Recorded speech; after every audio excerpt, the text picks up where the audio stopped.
আসসালামু আলাইকুম, সবাইকে শুভেচ্ছা জানাচ্ছি। মাসুম মাহবুব।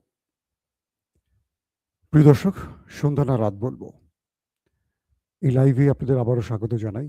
পৃথিবীর যেই প্রান্ত থেকে যারা দেখছেন তাদের জন্য আমার অগ্রিম শুভেচ্ছা, ঈদ মোবারক। যদিও ঈদের বেশ কদিন পার হয়ে গেছে। দর্শক, বেশ কিছু গুরুত্বপূর্ণ খবর আছে। প্রথম খবরটি হলো, আমাদের সেই শক্তিশালী পরাশক্তিধর রাষ্ট্রটি তারা এখন বিশ্বের বিভিন্ন দেশের দুয়ারে দুয়ারে ঘুরছে যুদ্ধবিরতির জন্য। যারা বলছে ইরান ভিক্ষা চাইছে যুদ্ধবিরতি, তারাই এখন বিভিন্ন দেশের দুয়ারে ঘুরছে। ২ নম্বর গুরুত্বপূর্ণ খবর, ইরানের পার্লামেন্টের স্পিকার বলছেন আজকে দুর্দান্ত একটা কথা। বলছেন মার্কিন যে সেনারা ইরানে প্রবেশ করতে চায় তারা যেন ভালো করে দোয়া নিয়ে আসে পরিবারের কাছ থেকে, কারণ তারা ইসরায়েলের জন্য জীবন দিতে যাচ্ছে। পাশাপাশি ইরানের পররাষ্ট্রমন্ত্রী আব্বাস আরাকচি বলেছেন, আমাদের প্রতিবেশী বন্ধুরা আমাদের সাথে বিশ্বাসঘাতকতা করছে, তাদেরকে আমরা ছাড় দেব না। ইরানের এক তিল মাটি যারা দখল করতে চাইবে তাদের চেয়ে দ্বিগুণ মাসুল ইরান আদায় করে নেবে। অন্যদিকে ইরানের হাতে এমন এক অস্ত্র এসে গেছে বলে ধারণা করা হচ্ছে যে মার্কিন F-18 আজ ভূপাতিত হয়ে গেছে। 35, 15, 16 এবং 18 4 ভেরিয়েন্টের মার্কিন গর্বের যুদ্ধ বিমান ভূপাতিত হয়েছে, এমন দাবি ইরানের। দর্শক, পাশাপাশি নেতা কাকুর বাড়িতে চলছে এখনো তুলকালাম ঘটনা। চলেন আমরা এই খবরগুলো আপনাদের সংক্ষিপ্ত সময়ের জন্য দেওয়ার চেষ্টা করছি। দেখতে এবং শুনতে পাচ্ছেন কোনো প্রবলেম আছে? সিরাজগঞ্জ জেলা শাহজাদপুর থানা থেকে দেখছি। ওকে। ইউসুফ ভাই বাগদাদ, নাটোর, সিলেট, কক্সবাজার থেকে দেখছেন। ফাহিম কুমিল্লা থেকে, সিঙ্গাপুর থেকে দেখছেন। অনেকে দেখছেন। জাকির হোসেন দেখছেন রোমানিয়া থেকে। মাহিন। দর্শক, আশা করি আপনারা সংযুক্ত হয়ে গেছেন ফেসবুক এবং ইউটিউবে।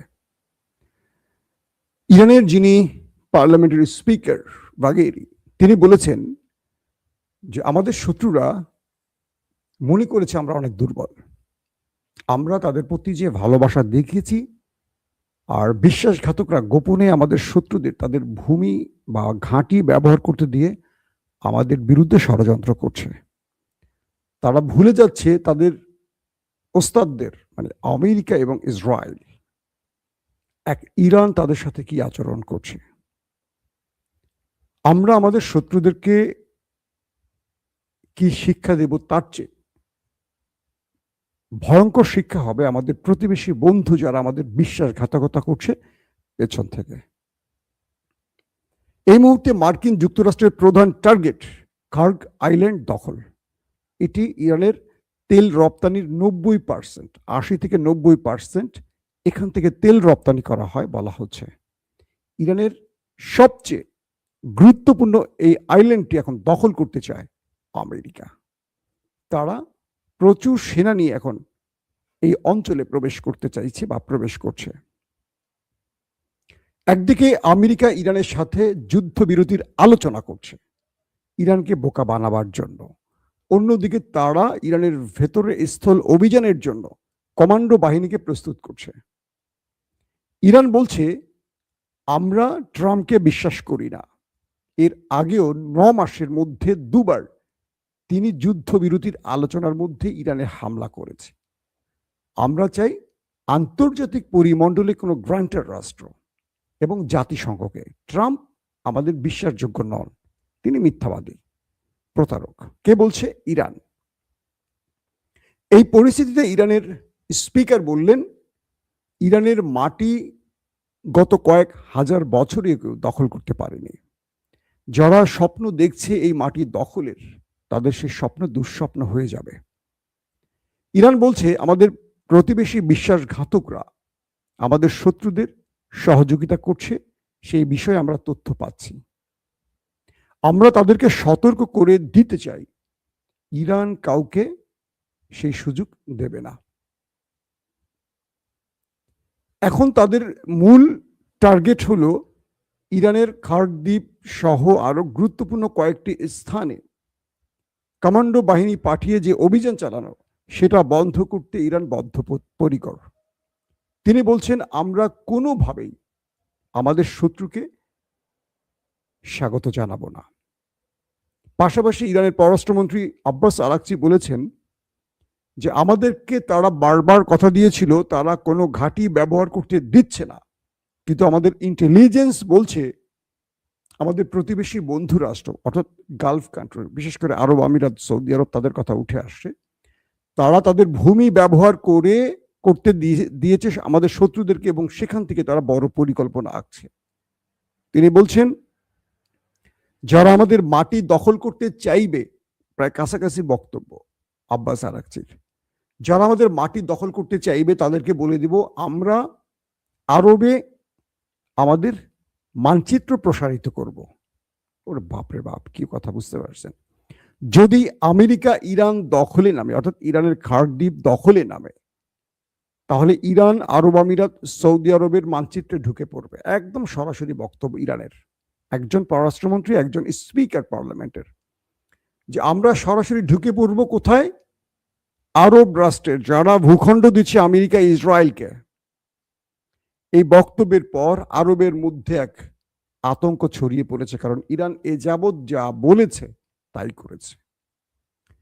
আজকে দিনের প্রথম ভিডিওতে আমি আপনাদের জানিয়েছি যে নেতাকাকুর একটি বৃহৎ পাওয়ার প্ল্যান্ট উড়িয়ে দিয়েছে ইরান মিসাইল এবং ড্রোন দিয়ে। এরপর তারাও চেষ্টা করেছে ইরানের মধ্যে কয়েকটি অ্যাটাক করতে। আজকের সবচেয়ে গুরুত্বপূর্ণ খবর কয়েকটার একটা হলো মার্কিন সবচেয়ে বড় রণতরী জেরার্ড আর ফোর্ড, সেটি ইরানের অ্যাটাকে পালিয়ে চলে গেছে। আপনারা জানেন গ্রিস বন্দরে গিয়ে এখন সেটা মেরামতের কাজ চলছে, খুব লম্বা সময়ের ব্যাপার। 30 ঘন্টা ধরে সেটা আগুনে পুড়ছিল। মার্কিন যুক্তরাষ্ট্র যদিও অস্বীকার করে বলেছে যে এটি যান্ত্রিক ত্রুটি বা ভেতরে কোনো একটি অসাবধানতায় আগুন লেগে গেছে। অসাবধানতায় আগুন লাগলে 30 ঘন্টা জ্বলার কথা না, এবং সেখানে সৈন্যরা ব্যাপক অসুস্থ হয়ে পড়েছে। আর আজকের দ্বিতীয় খবর হলো মার্কিন দ্বিতীয় বৃহত্তম যে রণতরী আব্রাহাম লিঙ্কন, এটাকে ইরান আজকে আবারও হিট করেছে। বুঝতে পারছেন? আজকে ইরান এটাকে আবারও ড্রোন এবং মিসাইল দিয়ে হিট করেছে। এটি আক্রান্ত হয়েছে নাকি এখনো কনফার্ম জানা যায়নি, হয়তো আমরা মধ্যরাতের খবরে জানাবো। তবে এইটুকু জানা গেছে এটি লোহিত সাগরের অনেক গভীরে চলে গেছে ইরানের ভয় পালিয়ে। এখন বলেন, যারা হরমুজ প্রণালী দখল করবে, যারা ইরানের মাটি দখল করবে ঘোষণা দিয়ে আসছে, তারা ইরানের মিসাইলের ভয়ে মধ্যপ্রাচ্য থেকে প্রথম জেরার্ড আর ফোর্ড নিয়ে পালালো, এবার তারা আব্রাহাম লিঙ্কন নিয়ে পালালো। তারা পৃথিবীকে বলছে যে আমরা ইরানের মধ্যে বড় রকম অ্যাটাক চালিয়ে আমরা এই বিজয় ছিনিয়ে নেব। এখন তারা পালাতে শুরু করেছে। ইরান বলছে তোমাদের মধ্যপ্রাচ্যে আসা দুটো রণতরী কোথায় আমেরিকা, আমাদের একটু জানাও। ইরান তোমাদেরকে বলেছিল তোমাদেরকে মধ্যপ্রাচ্যের জলসীমায় থাকতে দেবে না, এখন তোমরা আছো কি? এখন আব্রাহাম লিঙ্কনের আপডেট খবর আমরা পাচ্ছি না যে সেটা কি পরিমাণ ক্ষতিগ্রস্ত হয়েছে। তবে ইরানের আক্রমণের ভয়, এটি যে লোহিত সাগরের অনেক গভীরে প্রবেশ করেছে তার খবরটি আমেরিকা নিজেরাই নিশ্চিত করেছে। আসেন তার পরের গুরুত্বপূর্ণ খবরটি। একটি যুদ্ধ বিমান, মানে মার্কিন যুদ্ধ বিমান F-18, এটি ইরানে এসেছিল আক্রমণ করতে। ইরান বিশেষ কোনো ইন্টারসেপ্টর ব্যবহার করে এটিকে হিট করেছে। বলা হচ্ছে এটি সাগরে ভূপাতিত হয়ে গেছে। পাইলটের খবর এখনো নিশ্চিত নয়। কয়েকটি মাধ্যম বলছে সে নেমে প্রাণ বাঁচাতে পেরেছে, আর একটি মাধ্যম বলছে এখনো নিশ্চিত নয়। আমরা ইরানের দাবিতে শুনেছি এর আগে F-35, এই মুহূর্তে পৃথিবীর সবচেয়ে ভয়ঙ্কর যুদ্ধ বিমান আমেরিকার তৈরি, সেই F-35কেও ইরান হিট করেছে, জরুরি অবতরণ করেছে একটি জায়গায়, আগুন টাগুন ধরে গেছে শুনেছি। দ্বিতীয় F-15, F-16 এবং F-18 এই মুহূর্তে সেই F-18কে ভূপাতিত করেছে, এটি ধ্বংস হয়ে সাগরে পড়ে গেছে। মধ্যপ্রাচ্যের সামরিক বিশ্লেষকরা বলছেন যে ইরানের কাছে এমন কিছু এসে গেছে যে ইরান এখন সবচেয়ে উন্নত প্রযুক্তির যুদ্ধ বিমানকে ইন্টারসেপ্ট করছে, শুট করছে। কি হতে পারে? যুদ্ধের 28 ফেব্রুয়ারি থেকে যে যুদ্ধটা শুরু হলো, সেই যুদ্ধে প্রথম দিকে প্রথম দিনই প্রায় মার্কিন যুক্তরাষ্ট্র 200-র অধিক যুদ্ধ বিমান নিয়ে আক্রমণ চালিয়েছিল ইরানের ভেতরে, এবং ইরানের সর্বোচ্চ নেতা সহ 30-40 জন শহীদ হয়েছিলেন। এরপরে আমরা দেখেছি ইরানের বড় বড় পাওয়ার প্ল্যান্ট এবং পারমাণবিক ফিল্ডগুলোতে অ্যাটাক হয়েছে, তাদের গুরুত্বপূর্ণ সামরিক বেজগুলোতে হিট হয়েছে। কিন্তু এখন এসে যুদ্ধের এই লগ্নে এসে আজ 26 মার্চ এই সময়টিতে এসে আমরা একটা জিনিস খেয়াল করলাম যে ইরান এখন শত্রুকে ইন্টারসেপ্ট করতে শুরু করে দিয়েছে।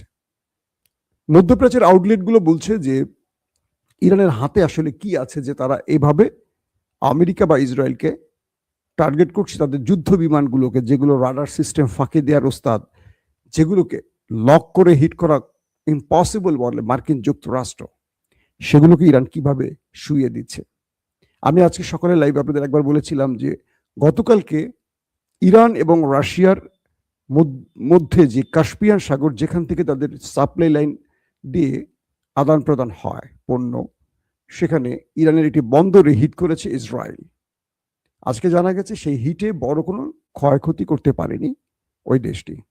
তবে আজকে রাশিয়া তাদের কার্গো জাহাজ ভর্তি করে ইরানের জন্য প্রচুর আলু পটল পাঠিয়েছে, সবজি আর কি, আলু পটল, বুঝছেন তো, যে সবজি দিয়ে শত্রুকে ঘায়েল করতে হয় আর কি।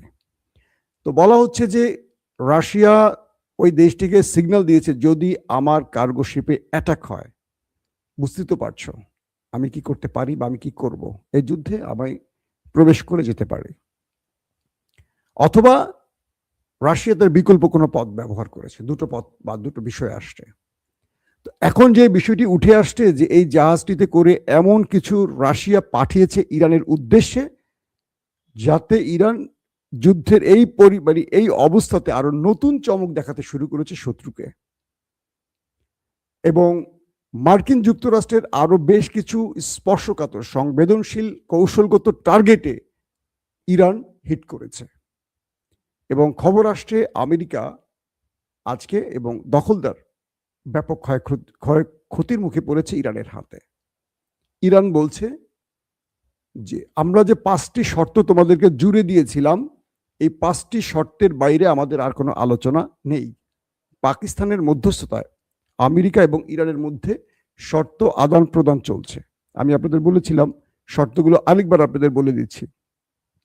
হরমুজ প্রণালীর ভেতরে, মানে হরমুজ প্রণালী যেটা নিয়ে যুদ্ধটা এখন তুঙ্গে, এখানে ইরান টোল আদায় করবে। আন্তর্জাতিক জলসীমার বা অন্যান্য যে রাষ্ট্রগুলো, কানাডা, অস্ট্রেলিয়া, তুরস্ক, ভারত, আমেরিকা, হ্যাঁ, তাদের জলসীমা থেকে তারা টোল আদায় করতে পারে। তো এবার হরমুজ প্রণালী থেকে ইরান টোল আদায় করবে, এই ঘোষণা তারা দিয়েছে। আসেন আমি আপনাদেরকে সংক্ষিপ্ত 5টি বিষয় উল্লেখ করি। বলা আছে যে কারণগুলো, একটি হলো ইরানের ভেতরে আর হামলা হবে না, আন্তর্জাতিক গ্রান্টার রাষ্ট্রের মাধ্যমে এই চুক্তিটি করতে হবে আমেরিকাকে। 2, ইরানে এ যাবৎ যত ক্ষতি হয়েছে তার সব ক্ষতিপূরণ দিতে হবে। 3, গাজা এবং লেবাননে ওই দেশটি আর হামলা করতে পারবে না, কোনো প্রকার হামলা করতে পারবে না। 5, হরমুজ প্রণালীতে টোল আদায়। কিছু কিছু সূত্র বলছে যে আমেরিকা অনেকগুলো শর্ত মেনে নিয়েছে, কিন্তু ইরানকে থামাতে পারছে না, কারণ আমেরিকাকে আরেকটি গোপন প্রস্তাব দিয়ে রেখেছে ইরান, সেটি হলো মধ্যপ্রাচ্য থেকে তোমাকে চলে যেতে হবে। আর গালফ কান্ট্রিকে ইরান বলছে, যদি আমেরিকা মধ্যপ্রাচ্য থেকে না চলে যায় তাহলে আমি তোমাকে ঘুমাতে দেব না, কারণ তুমি বিশ্বাসঘাতকতার চরম লেভেল অতিক্রম করেছো। একদিকে আমাকে বন্ধু ডাকছো, আরেকদিকে শত্রুকে ডেকে আমার ভূমি দখলের পরিকল্পনা করছো। এটা ইরান সহ্য করবে না, কারণ আপনারা জানেন যে আরব আমিরাত, বিস্ফোরা মধ্যপ্রাচ্যের, এরাই মূলত খার্ক দ্বীপ দখলের চেষ্টা করছে আমেরিকার মাধ্যমে। আর ইরান বলছে তুমি দখল করে রেখে দিতে পারো কিনা আগে ট্রাই করো, আর তোমার সেনাদেরকে যদি পাঠাও তারা বেঁচে ফিরে কজন সেটাকে আগে দেখো। কারণ আমেরিকা এই শুক্রবারে একটা হার্ড লাইনে যাবে, হয় যুদ্ধবিরতি হবে, নতুবা ইরানের মধ্যে একটা বড় অ্যাডভেঞ্চার চালাবে, অনেক বড় অ্যাটাক হবে। আর ইসরায়েল কোনোভাবেই চাইছে না আমেরিকার যুদ্ধ বন্ধ করে চলে যাক। তাদের মূল টার্গেট হলো আমেরিকাকে রেখে ইরানকে শেষ করে দেয়া। শেষ পর্যন্ত কোথায় গিয়ে থামবে এই যুদ্ধ বলা মুশকিল। তবে সব পক্ষের মধ্যে যে আলোচনা চলছে, কথা চলছে, একদিকে মনে হচ্ছে যুদ্ধবিরতি হতে পারে, ইরান বলছে এটা ওদের প্রতারণা। আর আমেরিকা ডোনাল্ড ট্রাম্প বিভিন্ন দেশের দুয়ারে দুয়ারে ঘুরছেন যুদ্ধবিরতির জন্য, এমন খবরও মার্কিন গণমাধ্যমগুলো দিচ্ছে। প্রত্যেকে ভালো থাকবেন। আল্লাহ হাফেজ।